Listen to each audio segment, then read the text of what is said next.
España y esta administración es una administración pro-atlantista, pero el atlantismo no significa vasallaje. Es relevante que se escuche la voz clara de España a la hora de denunciar la amenaza a la integridad territorial de un Estado europeo. No se puede aceptar sencillamente, y no podemos aceptarlo ni como país, ni tampoco como gobierno. Sbagliata questa strategia, allora mi si deve formalizzare l'alternativa, mi si deve dire quindi che cosa si intende fare, cioè dobbiamo prendere distanze nel senso che dobbiamo uscire dalla NATO, dobbiamo chiudere le basi americane, dobbiamo rompere i rapporti commerciali, dobbiamo assaltare i McDonald's, non lo so. Che dobbiamo fare? Che dobbiamo fare? If you take it, we take every single base of the Americans from Aviano to Ramstein, from Romania to all the other military bases will be confiscated and you will lose it. And the whole position of American power since World War II, if you take Greenland, you have to leave. It's very simple, Mrs. Miller. This is the leverage we have. You need these bases for global power protection. You won't have it. And we can defend ourselves very well, and we will do that without the US nuclear shield, without the US troops in Europe, without the American bases. We will simply run these bases ourselves, and we run your boys home into Chicago, and Ohio. And goodbye. If you go extreme, we go extreme as well. Be sure about it. For det første, så mener jeg, at man skal tage den amerikanske præsident alvorligt, når han siger, at han ønsker Grønland.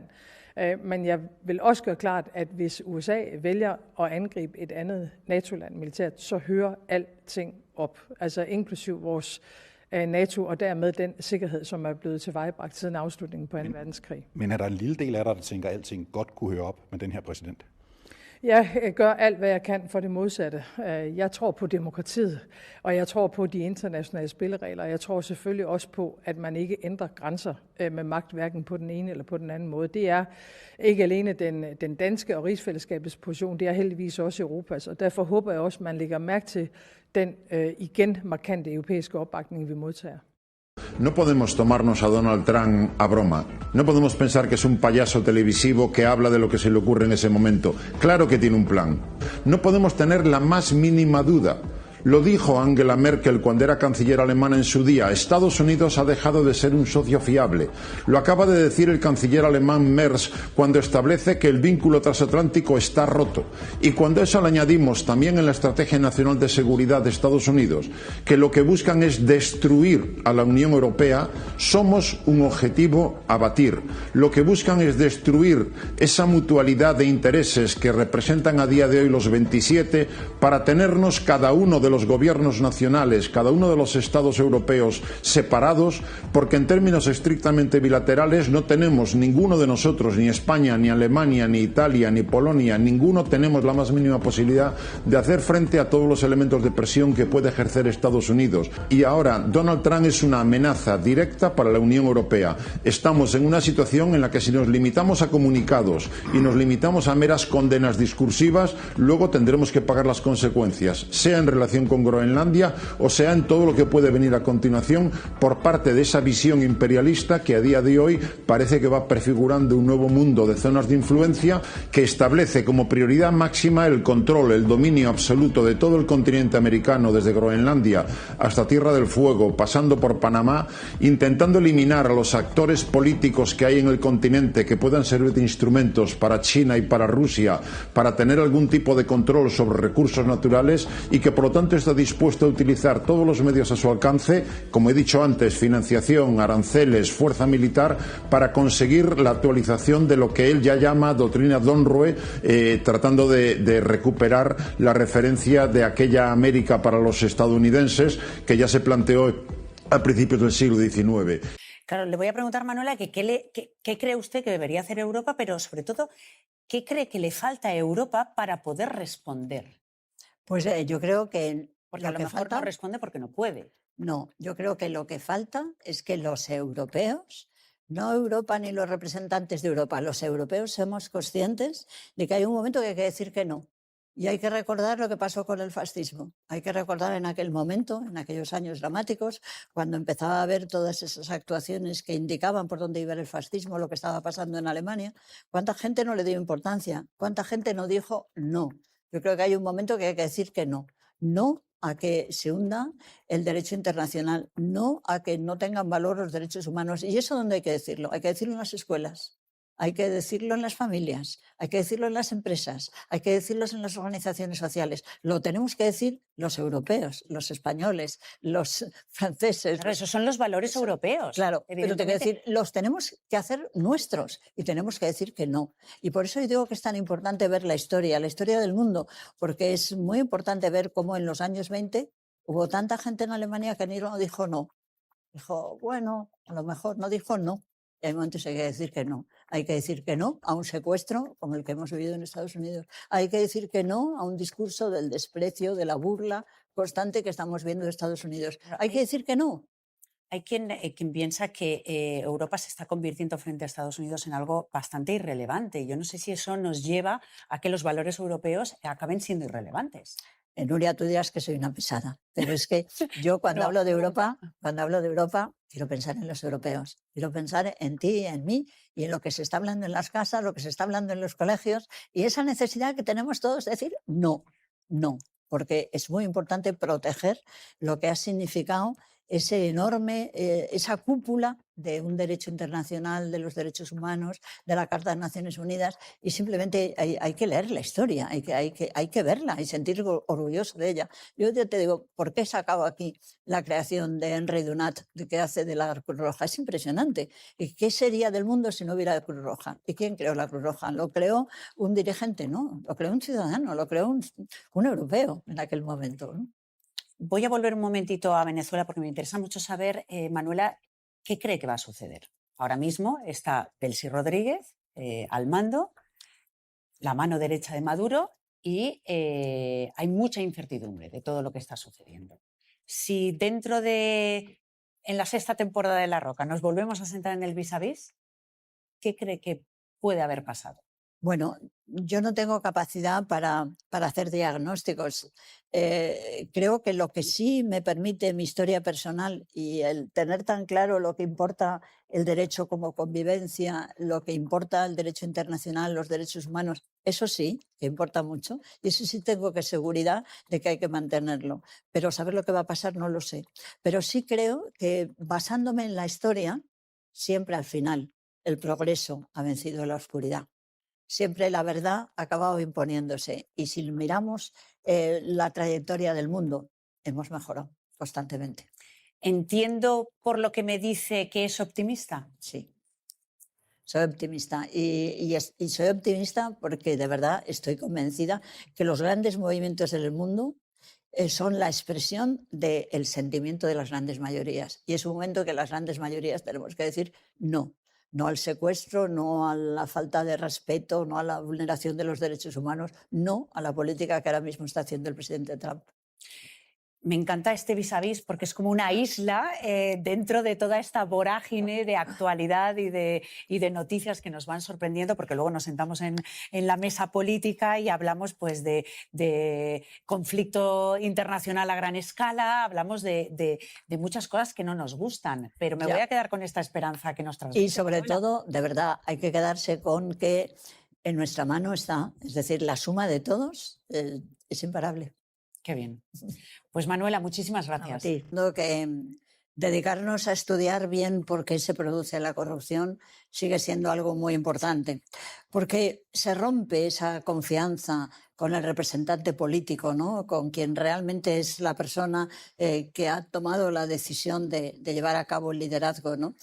Y precisamente que se rompa eso en momentos en los que estamos viviendo algo tan absolutamente triste y lamentable como que de nuevo todo el mundo del derecho internacional, todo el mundo del bien hacer, de los derechos humanos se está derrumbando, ¿no? Pues hace mucha falta la confianza en la política, ¿no? Claro, lo que pasa es que evidentemente no hay que bajar la guardia en la corrupción y hay que poner soluciones sobre la mesa, pero luego lo que ha sucedido en esta semana, porque el sábado, ayer, se cumplía una semana desde la entrada de Estados Unidos en Venezuela, desde la captura del presidente, de Maduro, bombardeos, detenciones, ahora liberación de presos políticos. ¿Cómo lo ha vivido? ¿Qué sensaciones ha tenido? ¿Y qué cree que está sucediendo en el mundo? Bueno, yo creo que está sucediendo algo muy grave, absolutamente, digamos, impactante, ¿no?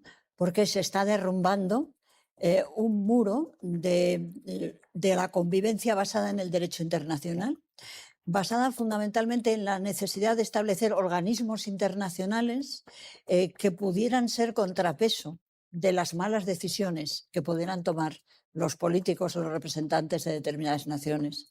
A mí me parece que la actitud del presidente Trump ha sido una actitud absolutamente delictiva.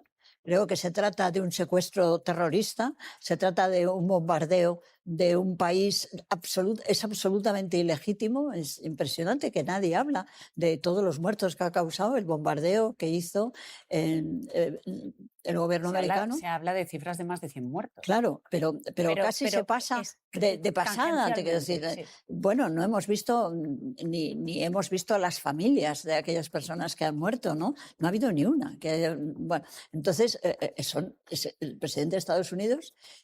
Y Estados Unidos, puesto que son el ejército americano, está cometiendo delitos gravísimos. Claro, Trump ha violado la legalidad internacional, pero tampoco vemos, no sé si lo que más le preocupa es la respuesta de la comunidad internacional o la falta de respuesta de la comunidad internacional. Pues verás, Nuria, vamos a ver, cuando algo malo sucede en una sociedad, es gravísimo quien hace el mal, ¿no?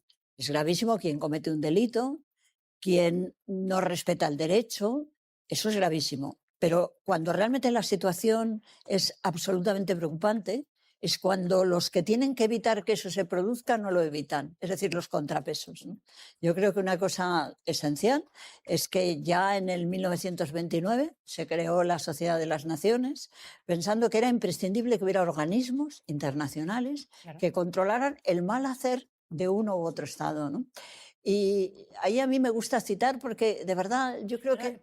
La pregunta es, ¿para qué sirve la ONU? Claro. ¿Para qué sirve la Unión de Naciones? Bueno, yo creo que es muy interesante seguir qué significó la Sociedad de las Naciones, que se crea en el 1919, y cómo no supo parar la Guerra Mundial, y cómo después de la Segunda Guerra Mundial se crea, naturalmente, Naciones Unidas, ¿no? Yo creo que Naciones Unidas ha hecho muchas cosas importantes y hemos tenido una época muy grande en la que se han evitado otra guerra mundial, en la que se han evitado muchas guerras, en la que se han conseguido muchas cosas. Pero yo creo que en este momento estamos viendo lo preocupante que es no solamente el mal hacer del gobierno americano y de su presidente, sino que el papel de control, el papel de garantía de la paz, el papel de garantía de los derechos humanos de la Carta de las Naciones Unidas no se ha hecho. Está como desaparecida Naciones Unidas, ¿no? Entonces, claro, su silencio le debilita. O sea, bueno, ¿no? Es que yo no hago más que buscar qué es lo que sucede, qué dice el secretario general.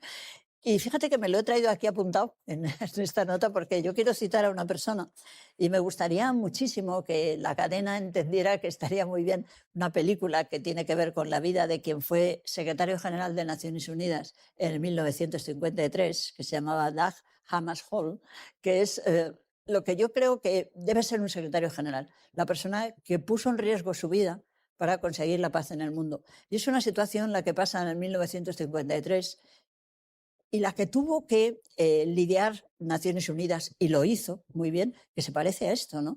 Porque fue Bélgica quien estaba decidida a quedarse con el poderío de las minas de la zona, digamos, este de lo que hoy es la República Popular del Congo, ¿no? Y en ese contexto, ese hombre, Dag Hammarskjöld, es capaz de dar un puñetazo en la mesa, mandar a los cascos azules y evitar que eso se produjera, ¿no? Entonces, es una película muy bonita, está ahora mismo, se puede ver. Y que tomen nota todos los que nos están viendo para... Sí, es Dag Hammarskjöld. Él es en aquel momento cuando realmente es el colonialismo que estamos viviendo ahora. Lo mismo que el gobierno americano lo que quiere es el petróleo de Venezuela, en aquel momento son...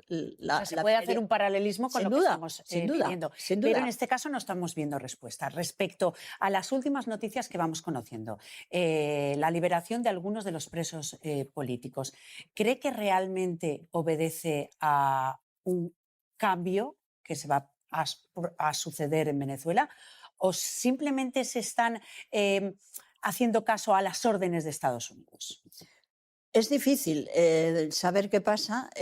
teniendo que aguantar unos discursos, los del presidente de Estados Unidos, tan absolutamente inaceptables, ¿no? ¿Qué quiere decir? Que el presidente, entre otras cosas, se jacte de ser el rey, que se jacte de que él es el que domina en Venezuela, de que él es el que da las órdenes de lo que sucede en Venezuela, y que llegue hasta ofender tanto a los venezolanos, que yo lo he vivido, yo he sentido, ¿cómo es posible que diga todo esto de que feos son los venezolanos, ¿no? Es decir, es una actitud de desprecio, de falta de humanidad, de falta de empatía, ¿no? Entonces, claro, ves eso y luego, por otra parte, ves al gobierno, no es confianza, es poner el valor de lo más negativo, de lo más, digamos, despreciable del ser humano, convertirlo en un ejemplo, ¿no?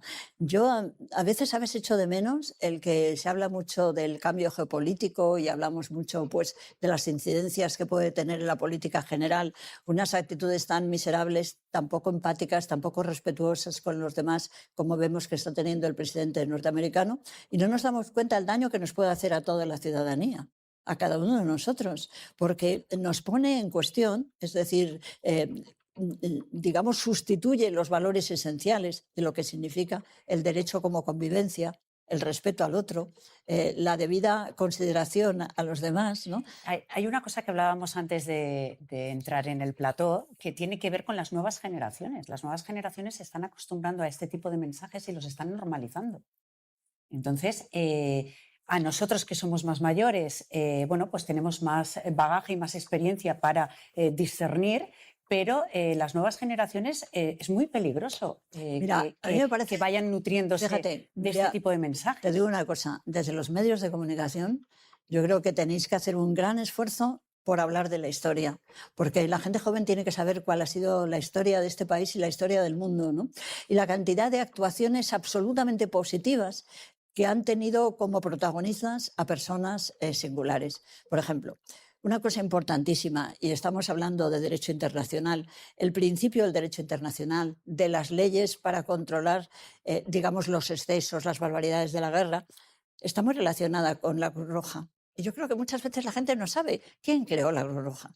La Cruz Roja la creó una persona concreta, un comerciante, que vio que era una monstruosidad la cantidad de personas que morían desangradas en los campos. Y él solo fue capaz de impulsar ese movimiento que ahora a todos nos parece que es lo normal, lo habitual, gracias a que hay la Cruz Roja, ¿no? Yo quiero decir esto porque creo de verdad que somos los ciudadanos los que tenemos que asumir que en esa situación nosotros podemos hacer mucho. Lo hicieron personas que vivieron antes que nosotros, precisamente Concepción Arenal, que es una mujer que yo adoro y que el otro día hablábamos de los juguetes que hacíamos en Zapatelas, ¿no? Pues tenemos a la muñeca Concepción Arenal para recordar a esta mujer, que es de las mujeres que más hicieron para ahora declarar. Mismo, ¿quién cree que puede hacer algo así? Porque es verdad que todos estos movimientos que estamos viendo en esta última semana de Donald Trump, y ya los vamos intuyendo desde hace mucho tiempo, tampoco vemos respuesta ni por parte de Europa ni por parte de ningún mandatario.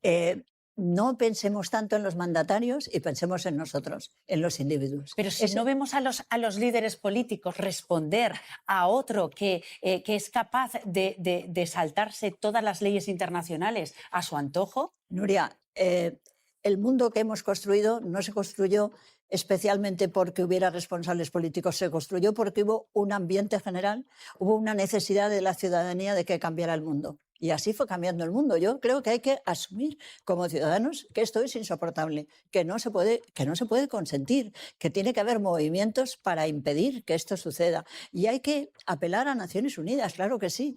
Yo creo que tenemos una persona en España que fue maravilloso, que es Rafael Altamira. Rafael Altamira ya en 1920 dijo: no van a funcionar estas organizaciones internacionales si además de los estados no hay una participación ciudadana de los individuos, de las personas anónimas, de la sociedad civil, diríamos hoy día. Es un momento de la sociedad civil. Pero ¿no cree que es cargar de excesiva responsabilidad al ciudadano individual cuando vemos que la comunidad internacional no actúa?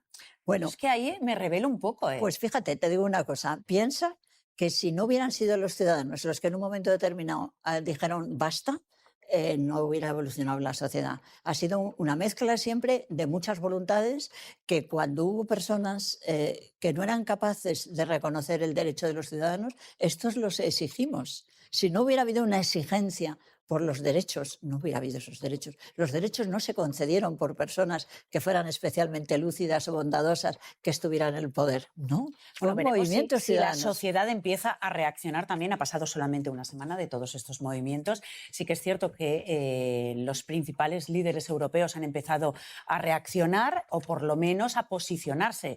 Voy a conectar con nuestro compañero, con Fran Pastor, desde la redacción. Fran, cuéntanos qué es lo que han dicho los líderes europeos. Pues Nuria, como comentabais, a falta de una respuesta contundente de la Comisión Europea, lo que sí hay es una carta que han firmado varios estados europeos y en ella recuerdan que el destino de Groenlandia pertenece a su pueblo y que las decisiones relativas a Groenlandia y Dinamarca, por tanto, las deberían marcar estos dos territorios. Como Trump se quejaba además de que Groenlandia, ese entorno, le resultaba inseguro para Norteamérica, ellos recuerdan que la seguridad en el Ártico debe hacerse con arreglo a las fronteras, a la soberanía y a la integridad de los pueblos. Como decíamos, esta carta no la firma ninguna institución europea, pero sí 6 países europeos como Francia, Alemania, el Reino Unido, Italia. Ha sorprendido la firma de Meloni en este documento, Dinamarca, naturalmente, y España.